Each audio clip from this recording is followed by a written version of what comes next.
At tagal-tagal na ako hindi nakapag-vlog. Makakain nga muna. Kung naghahanap kayo ng another spotted na food trip, tara, samahan nyo na ako dito. Nagpunta nga po pala kami dito sa may Festival Mall at kami ay naghahanap ng makakainan. At dito kami napadpad. Ito nga po pala ang Happily Korean Kitchen. Katapat lang po pala yan ng Kabalen. Yan, kung naghahanap kayo ng Kabalen, yan, masasarap din ang mga pagkain nila dyan. At dito, nakita ko lang itong nakadisplay na yan. Hindi ko alam kung anong tawag dyan. Yan, no? May mga flavor naman. Pero di sila ditong iba't ibang uri ng mga ice cream na Korean. Yan, kung gusto mo matikman ng mga ganyan, so puntahan nyo lang yan sa may Festival Mall. At isa sa mga napansin ko dito, ang ganda ng kanilang dining area. Maaliwalas, malinis, ang gaganda ng mga design nila dito. Lalo-lalo na may mga table, sopa at mga ilaw. At ito naman ang kanilang guard, Santa Claus. Pagdating naman sa mga presyo, yan, i-post mo lang para makita mo maigi.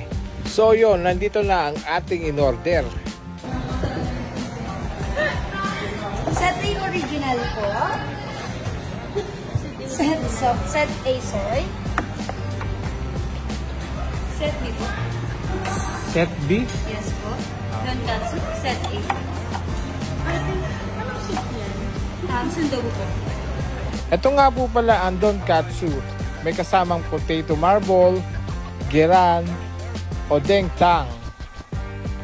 Meron nga po pala silang tinatawag na set A, set B. Ikaw na mismo ang mamimili kung ano yung dishes na gusto mo. Yan, chicken, at meron din sila ditong coleslaw. Kaya wag natin patagalin yan, titikman na natin ang mga nagsasarapang pagkain nila dito. Come on, eat. Tay.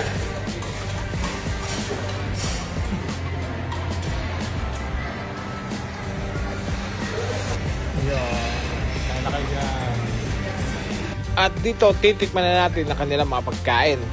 Unang tikim natin dito is yung sabaw nila. Sunod natin itong kanin. At sunod naman natin itong chicken. At ito naman yung egg roll. Kung tawagin sa Korean is giran. Yan, napakasarap, o diba? At talaga naman mabubusog ka dito para kang naka-only wings, only chicken. O yan, o. At napakalutong ng chicken nila. Yung chicken nga po pala nila is boneless. Yan, wala siyang buto. So yun, muntik ko lang hindi maubos ang aking pagkain. So huwag kalimutan mag-follow, like and share. Maraming salamat.